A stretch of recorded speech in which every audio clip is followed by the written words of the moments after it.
It is time for the main segment of the Positively Petland show for this Sunday morning. I'm Mark Pitts in for Jerry Lawler, but the steady force of Ron Salzrud with Petland of Iowa City is also known as Paul. I'm the fifth Beatle. For some reason, well, I started with the P for Petland, for Paul for what. Anyway, it's you want to start over? No, I'm good. I like this. This is good. I'm gonna be Paul for the next hour. My usual retort to something like that is, "I've been called worse." Ron Salzrud, Petland of Iowa City, is with us here for Positively Petland show. Again, give us a little rundown on the Petland of Iowa City, hours of operation, your location. So Petland of Iowa City, located at the Marketplace Mall. We're across from the movie theater in Iowa City. We're across from Joann Fabrics, Panera Bread, and just having fun. Just look for the big sign when you come into the parking lot, and you'll and the trail of people out the door. Yes, yeah. And coming in the door. Yeah. That door rarely is closed because it just is such a crazy place. You put in a turnstile out there. We should. I do need some in the winter times. It does get a little nippy in there, right at the front entrance. What we're known for is just coming in and playing and having fun with our dogs and our cats. And in fact, right now we're out of the business of cats. We need to get back in. We take in unplanned litters from the community. And so right now, this is kind of a low time for it because cats generally don't do their thing outside in the cold weather. And so now things are going to start prospering here. So if you know of somebody that has a litter, hey, I'm not sure what to do. My cat got into this situation here. Let us know about it, because what we're going to do is have them checked out by a veterinarian, and then we're going to bring them in for adoption and get them into great homes. And so we're a great source for that. The neat thing for dogs, I was just talking with animal control this last week. Dogs in general, they're not having too many, it's not like an overpopulation, especially here in Iowa City and the surrounding areas of Iowa.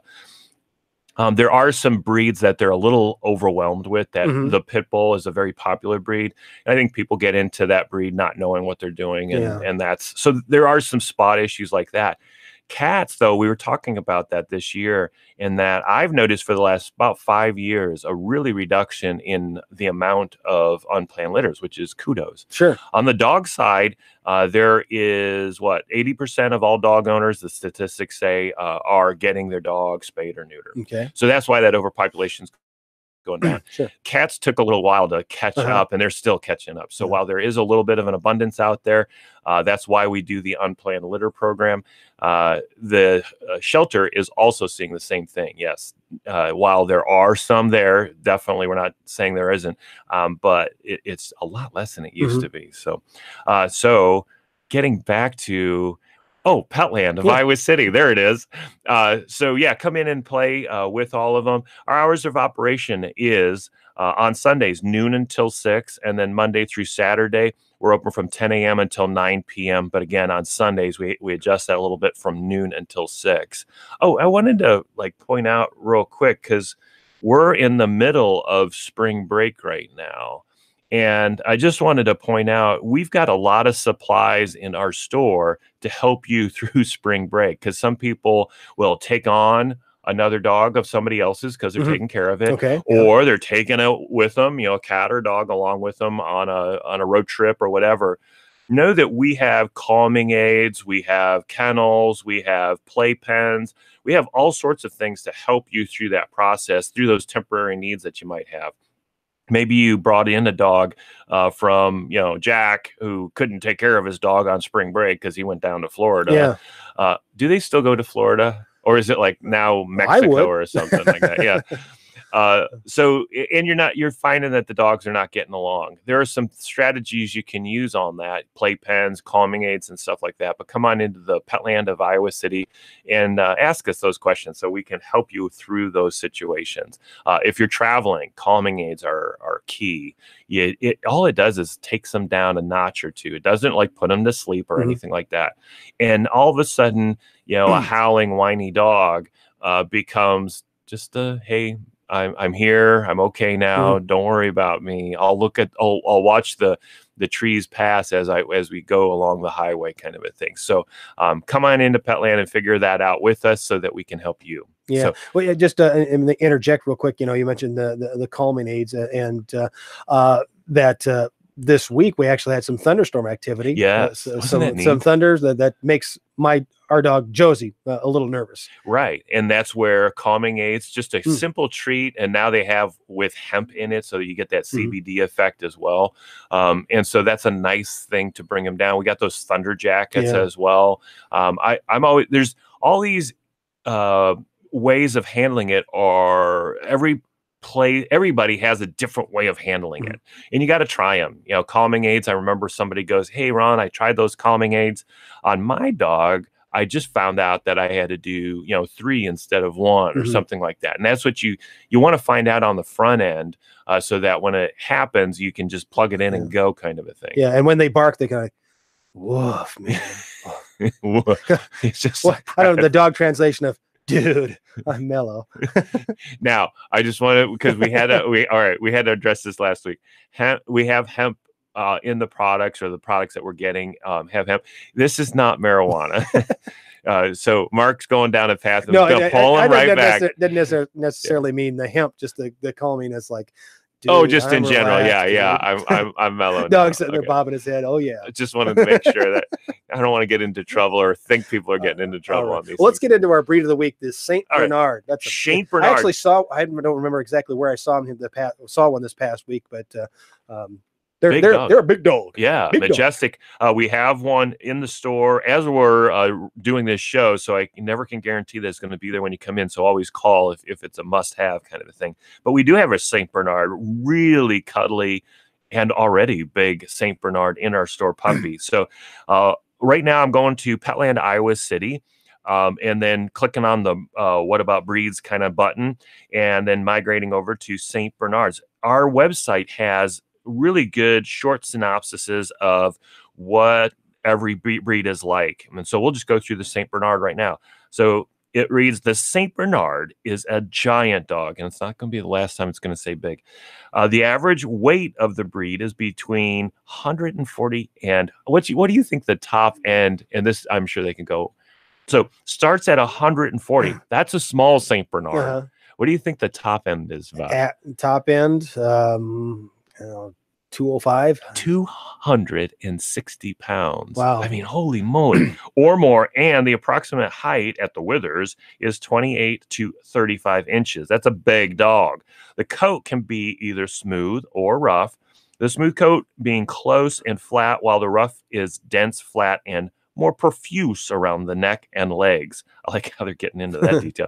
The color is typically a red shade with white or mahogany brindle with black shading. Black shading is usually found on the face and ears. The tail is long and heavy, hanging low.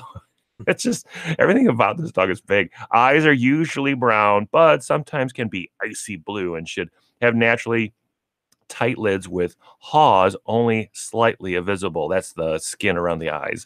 Temperament, known as a classic example of a gentle giant, that St. Bernard is calm, patient, and sweet with adults, and especially children. Now, they're going to go into some stuff here, and I always wonder why they backtrack. All dogs can have their moments, and training is key with all dogs. So all of this is with a grain of salt. However, St. Bernards, like all very large dogs, must be well socialized with people and other dogs in order to prevent fearfulness and any possible aggression or territoriality.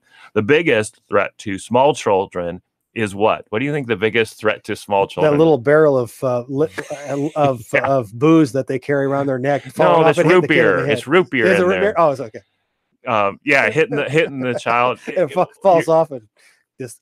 You're almost on it. The biggest threat to small children is being knocked over by this breed's large size. Overall, they are sweet, gentle, calm, loyal and affectionate breed, and if socialized, are very friendly. Because of its large adult size, it's essential that proper training and socialization begin while the St. Bernard is still a puppy, so as to avoid the difficulties that normally accompany training large dogs.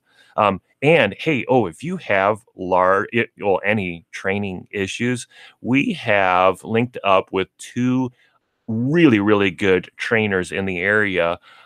Both of them, and one of them especially, specialize on large breeds. And so if you have any issues there, come on in. We'll give you the contact information. And we actually have them on the air here from time to time to give some tips as well. So it continues on. An unruly St. Bernard may present problems for even a strong adult, so control needs to be asserted from the beginning of the dog's training. While generally not instinctively protective, a St. Bernard may bark at strangers, and their size makes them good deterrents against possible intruders. Well, yeah. I think that's somebody comes into your home that's not supposed to be there. That's a big dog. That's a big dog. Yeah, I think that's the best way I've ever read. Don't train your dog to be mean.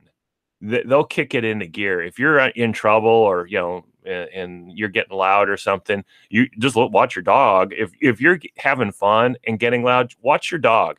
Your dog is going to start looking at you going, wait, what's going on here? Are you in trouble or not? Mm-hmm. Kind of a thing. And they'll kick it into gear if you are in trouble. So it's not something you need to train, and then that causes more problems than you'll ever know. And so it's the best thing is treat them nice, keep them nice, and have a wonderful dog. And when you need them, they're going to kick it into gear. Okay. St. Bernard, the breed of the week. And with every purchase of a St. Bernard at Petland, you get a free T-shirt that says, "Let the big dog eat." Yeah, right. There it is. I'll have to go work this up now. Thanks, Mark. No. All right. Your mileage may vary. There it is. All right. You want to talk about some cats too. This is the Positively Petland show, by the way, with Ron Salzroot of Petland of Iowa City. I'm Mark Pitts in for Jerry Lawler here on 800 KXIC. All right, cats, go. So I was just looking through the web, and I just said, I know Mark is going to be on the air today, and I know Mark likes to have fun. So I said, let's look at— Who told you that vicious lie about me? Let's look at things that owners do, that dogs do, and that cats do that are weird or funny and all that kind of stuff. And my wife and I were just kind of, messing around on the web and found a lot of stupid things. Holy cow. We had to— on the internet? Oh my good. Things that people were going through, and dogs do this because of that. And I'm like, you are not basing that on one iota of fact or science. It's your own opinion, and it sounds like you spent all about 2 minutes to come up with that. But the ones that I liked actually the most is weird things that pet owners do. The first one right off the bat. Okay, so I am on a website. It's called wideopenpets.com. Number one they have is went overboard when telling stories. And then they just say this. The 20-minute story about the first time you gave Fluffy a bath, a real crowd pleaser, saying that story. Can you imagine? I can hear people telling me, I gave Fluffy a bath and it was so beautiful or so whatever. And then 20 minutes later, we're all falling asleep right now. I'm going, I don't know about that one.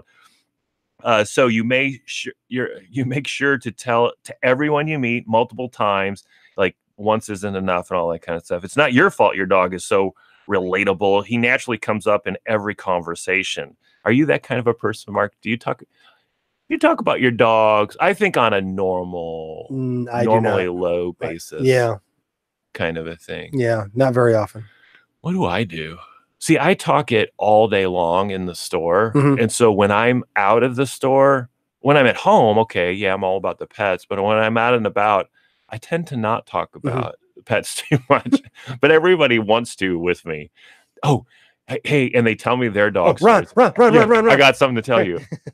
Number two, gotten carried away with a doggy photo shoot. Are you into that? No. What age are you, Mark? I am 54. Oh, you are? Yes. Wow, you're a good looking at 54. Well, thank you. I'm 53. So we got two old fogies in here. The younger crowd right now is going, when did I not take a photo of my pet? Kind of thing. And so it's literally impossible not to grab your phone every time your dog does something adorable. Yeah. And doing that. I actually, Wendy, my wife, does take quite a bit of photos. I have my moments. Do you? I do have my moments when I just start taking photos, and then I get that perfect one, and then I start sending it out, usually just to my family, saying, "Hey, this is what Gilbert did, or this is what Callie did, or whatever." No, No, not really. You're not into that not one. Really. Had a complete. Do you talk to your dog? Oh, a little, not. I do have conversations. Like when I let them out in the morning and we're outside, especially, holy cow, this week is beautiful out there. I forgot how good. And so I was out there with no jacket on and then still loving it. And so I'm talking with the dogs. Nope, not over there. Come over here, and having the conversations. They're great for, I think the younger crowd lets out a lot of emotion, just like talking to the dog, letting out getting some peace of mind while talking to the dog. All right. You're not going for any of these. Secretly judge other inferior dogs. So your dog, i.e. your dog is the best ever. Yeah, I haven't done that. No, I don't. You're bombing it. Come on here. Now, most people, why? I'm trying to think of things that you've said. You're very proud of your dogs. Or dog. How many dogs do you have? Just one, just Josie. Yeah. Josie. Yeah. So tell us about Josie here. Bringing you in. Well, we're running out of time. We're running short on time here, but how much time do we got? We got about 6-7 minutes. So you're okay. I won't push it. All right, you're only 4 minutes. So you're only four. Here, let's move on. 10. Let's see. Okay, so it's Stump the Mark today. So I'm gonna jump right to cat because I just thought it was hilarious, funny. This is on theoatmeal.com, and here, let me find the book. The book that it's referring to is How to Tell If Your Cat is Plotting to Kill You. And we all know cats are, they've got their mysterious ways. So do you know about that cats need you with their paws and stuff like that? Sure, do you know about this? Yeah. Okay, so this trend. So just to let you know, kneading on you, so that's the topic. You may think this is a sign of affection, but your cat is actually checking your internal organs for weaknesses, i.e. where to give you the blow and all that kind of stuff. All right, so we know. So do you know that cats in the litter box, some days, man, they just are constantly moving the litter around in there. Do you know about this part? Again, I don't know. You're not a cat owner. Not a cat owner, right. and so I haven't spent a lot of time around cats and their litter box habits. So I'm just explaining on the front end for you and the audience, just to make sure you get it. So excessive shoveling of kitty litter after using the litter box, your cat needlessly kicks litter around, most of it ending up all over the room. This is practice for burying dead bodies. So it's again, the theme is it's plotting to kill you and all that kind of stuff. So cat owners right now are going, I love this. This is sleeping cool. with one eye open. I got to get this book. Staring contest. Have you ever had a staring contest with your dog? Not an official contest. No. Have I gave her a glare sometimes when she has done what she's not? All right. Supposed so to? What does the dog do when you give her a glare? She'll just looks away pretty quickly, right? Yeah. My dog looks away pretty quickly. Like, shoot, something's going wrong. I'm not going to be part of this one. Cats will stare at you and they'll win out on it. So staring contest. If you get caught in a staring contest with your cat, do not look away. Looking away will signal to your cat that you are weak and an attack is likely to follow. I think my wife actually has had that happen where she'll know when Gilbert would give her a bite. She's like, oh no, he's going to give me a bite. I go, how do you know this? He's got the look. So, all right. And then we all know that. Plus the cat gets out the knife and fork. And says, starts licking its chops. Bringing dead animals. Cats love to bring dead animals to you. This isn't a gift. It's a warning. So it's like, you're next, pal. Yeah. All right. Throwing up grass. So dogs and cats do this one because I don't know, why do they eat that grass? I know for cats, they are kind of looking for catnip, and catnip naturally does grow in the wild, and so they find it and then they go have some fun. But throwing up grass, Through this painful feeding and purging process, cats prepare their minds and bodies for combat with you. And then hiding in dark places and watching you, because we all know that, especially the whole under a blanket. They'll just like, you can't see me, even though the blanket's all humped up and everything. Your cat will often hide in order to study you in your natural habitat. Again, plotting to kill you. Cat's on stealth mode. Yes. Sleeping on your electronics. I don't get this one either. They find the craziest places, and they show in this picture one sleeping on the keyboard of your computer. My cat would do exactly that. I will be working on the computer, like right there. It'll come plop down right on the keyboard, right in front of you, and you're like, why here? Why now? Well, you didn't know this, but humans have superior technology. Your cat knows this and will attempt to disrupt all communications to the outside world. So it's trying to stop you from communicating is what it's doing there. Yeah, and then they'll photobomb you when you're trying to take pictures of your dog. All right, here's another one that all cat owners know. Pawing at your face while you sleep. Little did you know, cats aren't very good at smothering people, but this won't stop them from trying, so that they're actually trying to smother you. And then finally, sprinting at light speed out of any room you enter. And that's another thing. You come in and all of a sudden the cat like was chill, and then all of a sudden like has to get away. Little do you know, when your cat does this, it's actually a failed ambush. It was trying to ambush you. So that's the cat. Funny things that cat do. And that was all taken from the book, How to Tell If Your Cat is Plotting to Kill You. So that is the funny things. We did our best there, Mark. We got you to chuckle a couple of times. I think we won on all regards there. How much time do we have? We got about 2 minutes. All right. Enough to do NutriSource. Is that the right dog food for you? I just pulled up NutriSource, petfoods.com. I went to their adult formula. That is their highest selling formula. And just read through a little bit of what they say, and then a little bit about their ingredients. They say that our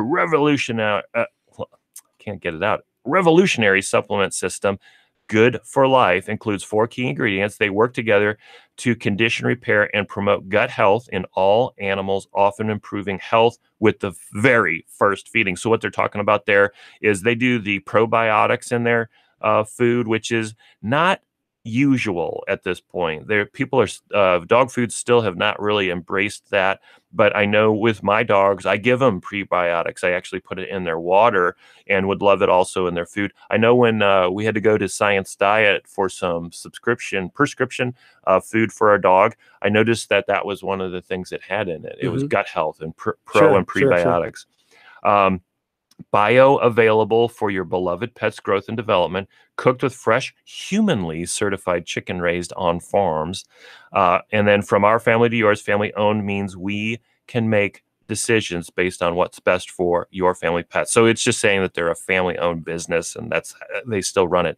This actually business is not too far from it. It's up in Minnesota. Okay. So that's where their headquarters are. Their ingredients, top 5 ingredients: chicken meal, brown rice, barley, chicken fat.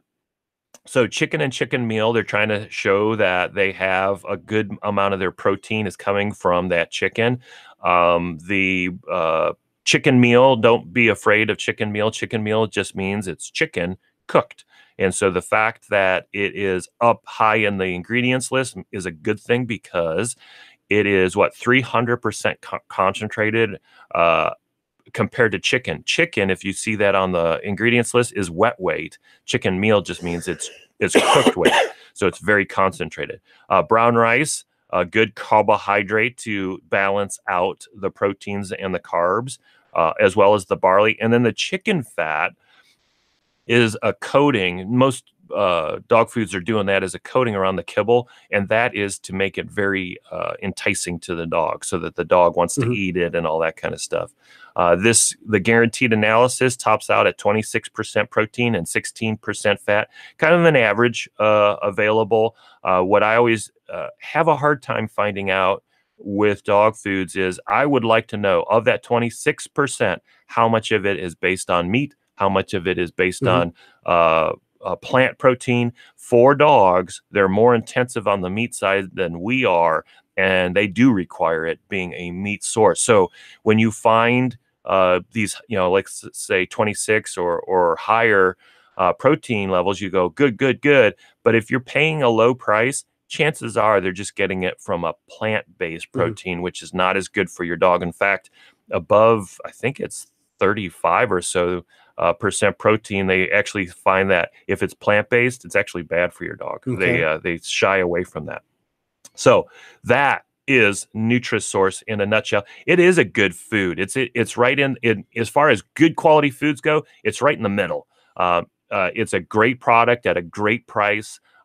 Your dog is going to enjoy it and is going to prosper on it and pretty much get all the benefits it's going to get, because this one has it said all the supplements, the omega-3s, fatty acids, the bio kind of products. If you get into a senior diet, they're going to start throwing in glucosamine and chondroitin as well. So NutriSource is a great brand. We have it at Petland in Iowa City. And as we wrap up, what else do you guys have at Petland? Pets, so I'm assuming? We have pets coming out our ears. We have little puppies right now. Come and play with that St. Bernard. You'll have a blast with that big puppy. But we also have rabbits in right now. We have guinea pigs. We have ferrets.